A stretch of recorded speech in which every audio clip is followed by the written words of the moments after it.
The following is a DW Ancient Egypt production.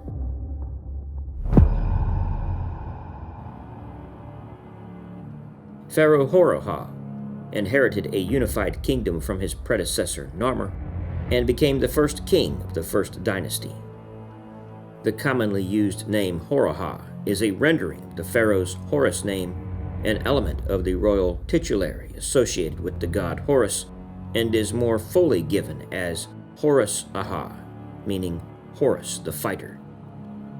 For the early dynastic period, the archaeological record refers to the pharaohs by their Horus names, while the historical record, as evidenced in the Turin and Abydos king lists, uses an alternate royal titulary, the Nepti name. The different titles of a pharaoh's name were often used in isolation for brevity's sake, although the choice varied according to circumstance and period. Mainstream Egyptological consensus follows the findings of Flinders-Petrie in reconciling the two records and connects Hor-Aha, archaeological, with the Nepti name Iti, historical. The same process has led to the identification of the historical Menez, a Nepti name, with Narmer, a Horus name. Evidenced in the archaeological record, both figures are credited with the unification of Egypt and as the first pharaoh of Dynasty I. Hor-Aha's reign, around 3050 BC, saw the further consolidation of a unified kingdom and the establishment of Memphis as a strategically important capital city. Located in a well-defended area, Memphis served as a safeguard against potential invasions from the sea and was challenging to access from the desert. Hor-Aha is believed to have introduced the cult of Sobek, the crocodile god in the Fayum region. Sobek, known for his strength and power, later gained popularity during the Middle Kingdom and became associated with the god Horus. Additionally, Hor-Aha likely established the cult of the Apis bull in Memphis, a religious practice that endured until 400 AD. The worship of Apis extended through the Greek and Roman periods. Apis, originally a fertility deity connected to agriculture, symbolized the renewal of life for the god Ptah. After death, the Apis bull became assimilated with Osiris, the ruler of the underworld, reflecting the belief in life after death. Despite enjoying a relatively peaceful reign, Hor-Aha initiated a series of military campaigns against Egypt's southern neighbor Nubia and its western neighbor Libya. These military initiatives set the stage for future conflicts and the establishment of Egyptian control in the regions.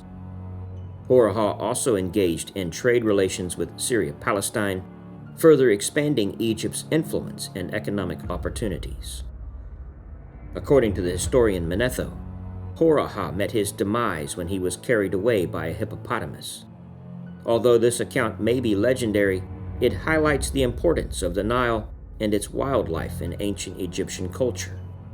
The Palermo stone, an ancient artifact, records a hippopotamus hunt during the reign of Din, who succeeded Hor-Aha. Hor-Aha's tomb consists of three spacious chambers known as B10, B15, and B19. These rectangular chambers were excavated in the desert floor and lined with mud bricks. Notably, the tomb is situated directly adjacent to Narmer's tomb, highlighting the continuity and close connection between the reigns of these early Egyptian kings. One striking innovation in Hor-Aha's tomb is the burial of members of the royal household alongside the pharaoh. The circumstances surrounding their deaths, whether through murder, suicide, or later burial, remain subjects of intense debate among scholars. The burials include individuals such as servants, dwarfs, women, and even dogs, reflecting the diverse roles and significance of these individuals in the royal court. Adjacent to Hor-Aha's main chambers, a total of 36 subsidiary burials were arranged in 3 parallel rows. These subsidiary burials provide additional insights into the social structure and practices of the time. They likely include individuals of various ranks and roles associated with the royal court, emphasizing the hierarchical nature of Egyptian society. As a symbol of royalty and power, Hor-Aha was honored with a group of young lions in his tomb. These regal animals served as a representation of his royal status and authority. Their inclusion further emphasizes the association between the pharaoh and divine kingship. Hor-Aha's tomb continues to fascinate and provide valuable insights into the early dynastic period of ancient Egypt.